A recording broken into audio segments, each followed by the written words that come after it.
After 2 years of relentless war, Israel and Hamas have agreed to a US-brokered ceasefire. The deal was first unveiled in late September during a joint press conference with Trump and Netanyahu and was swiftly endorsed by leaders across Europe and the Middle East. Among its 20 points to end the war in Gaza, the plan calls for a temporary halt to hostilities, a gradual Israeli withdrawal to a defined line inside Gaza, and a hostage prisoner exchange. It also stipulates the return of displaced Palestinians and the flow of humanitarian aid into the Strip, where famine was declared in August. If implemented, the truce will bring a much-needed reprieve to Gaza. Still, both Palestinians and Israelis remain cautiously optimistic. The deal is a staged process, and only the first phase has been agreed upon. What comes next is uncertain. There are deep divisions between Hamas and Israel, particularly over disarmament, withdrawal, and Gaza's political future. However, perhaps the main concern is that Netanyahu, at risk of government collapse, may harden his stance to appease his far-right allies. Doing so would slide Gaza back into low-intensity conflict. For all intents and purposes, the hardest questions have merely been postponed. The ceasefire stops the war, but not the reason for it.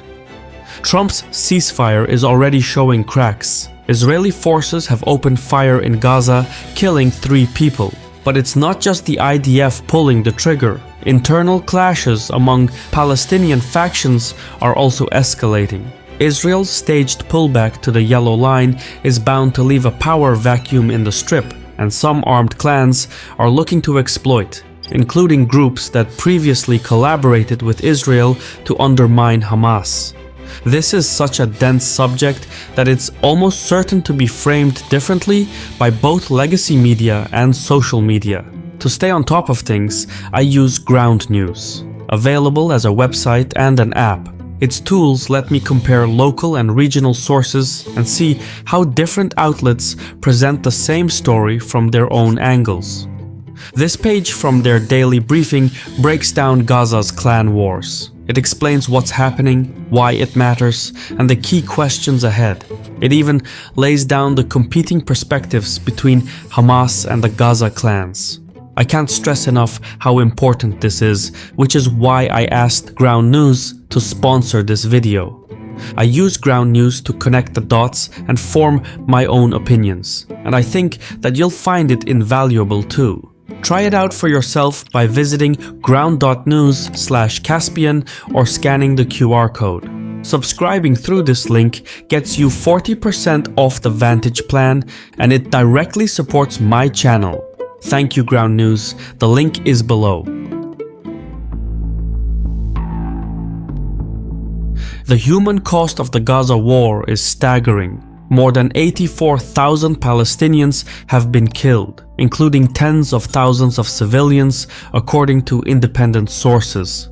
Gaza's housing and infrastructure lie in ruins, and the violence has spilled into the West Bank, where Israeli military raids and settler attacks have targeted Palestinian towns, prompting retaliatory strikes in return. Israel, too, has taken a hit with about 1,600 deaths since hostilities began, including roughly 1,200 civilians. Trump's ceasefire is designed to freeze the war in its tracks, at least for the time being. Both Hamas and Israel have agreed to the first phase, which requires each side to scale back hostilities. Trump, Netanyahu, and most Western and Arab leaders have ruled out any role for Hamas. Under the plan, a task force called the International Stabilization Force will be established to oversee the ceasefire, train Palestinian police, and coordinate humanitarian aid, though it will primarily operate from outside Gaza. The task force is expected to include contingents from the United States, Egypt, Qatar, Turkey, Jordan, and the UAE. In the coming days, weeks, and possibly months, this coalition will play a central role in maintaining the truce. It will oversee the withdrawal of Israeli troops and guide the handover of security to the new Palestinian local force. Hamas and Israel each have strong incentives to comply. For Hamas, the ceasefire offers a chance to secure humanitarian relief for civilians and regroup its remaining fighters. For Israel, it addresses mounting domestic pressure to bring hostages home and growing international pressure to scale back military operations in Gaza. The next phase of Trump's plan is somewhat vague and conditional. It calls for the creation of a technocratic committee to temporarily assume day-to-day governance in Gaza, which would manage public services, oversee reconstruction, and coordinate the distribution of aid. The committee would include qualified Palestinians and international experts operating under the supervision of a new legal body known as the Board of Peace. Chaired by President Donald Trump and joined by figures such as former British Prime Minister Tony Blair, the board would direct funding and set the framework for Gaza's redevelopment until such time as the Palestinian Authority, which governs the West Bank, has completed its reform program and is ready to assume control of Gaza. A lot of things will have to move in sync for this to work. In simple terms, Trump's peace plan aims to bring the Palestinian Authority back to Gaza, leaving no role for Hamas in the new administration. For now though, the Technocratic Committee's powers will be limited to basic governance and public services. Arab and international partners are expected to assist in establishing this new administration. However, some, most notably Saudi Arabia, want the new committee also to lead talks on Palestine's long-term political future. Trump's 20-point peace plan does mention a path toward Palestinian self-rule and eventual statehood, but offers no timeline, no enforcement, and no clear vision of what that end goal would look like.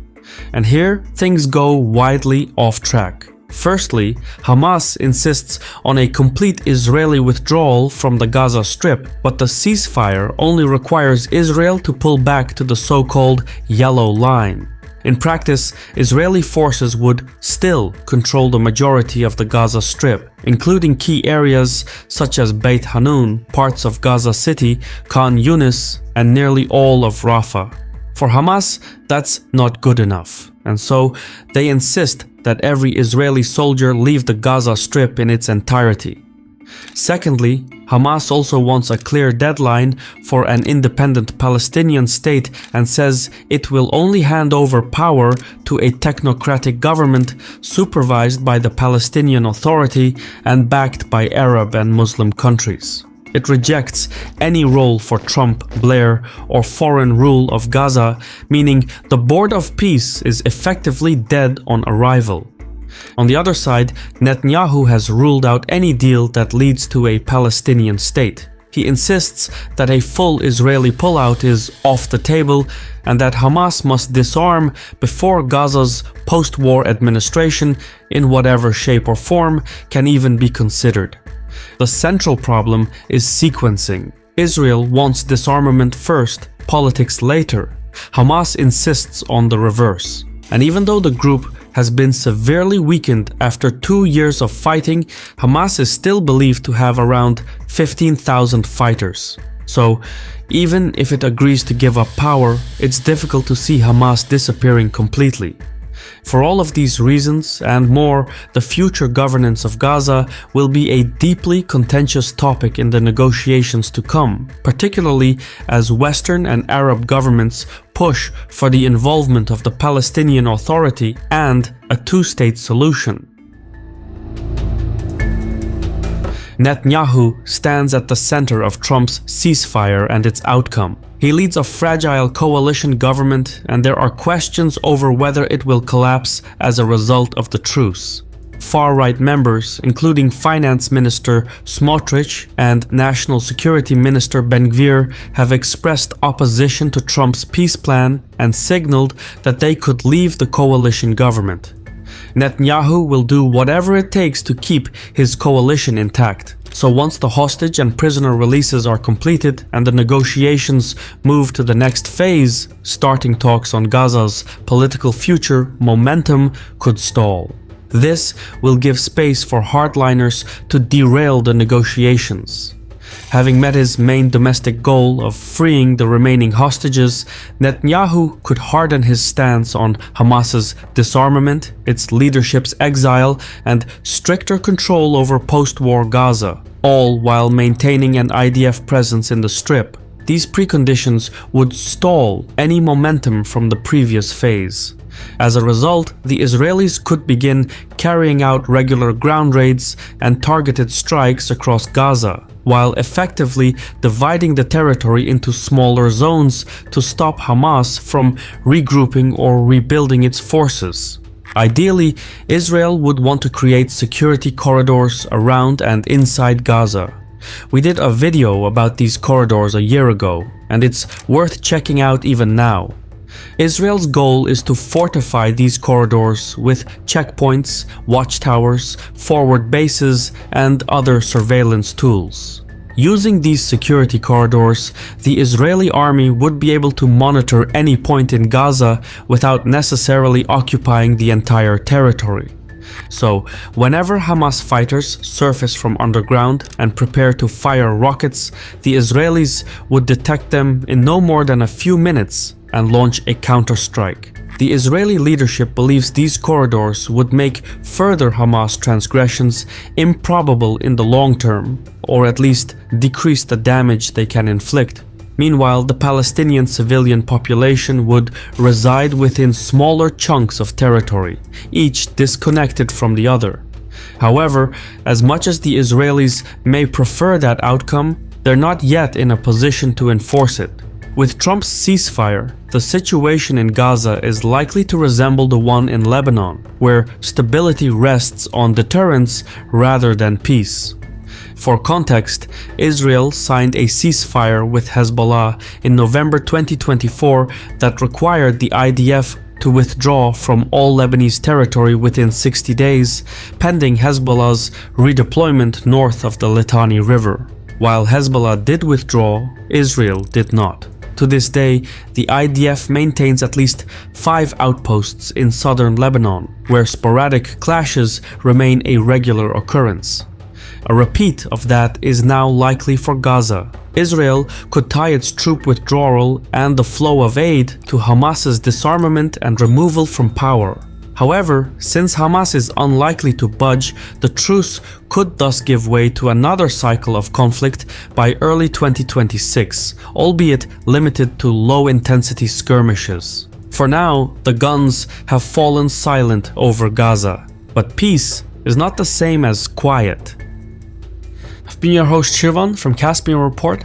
If you approve of what we do, please leave a comment, hit the like button, and mayhaps share the video. In any case, thank you for your time, and Sawal.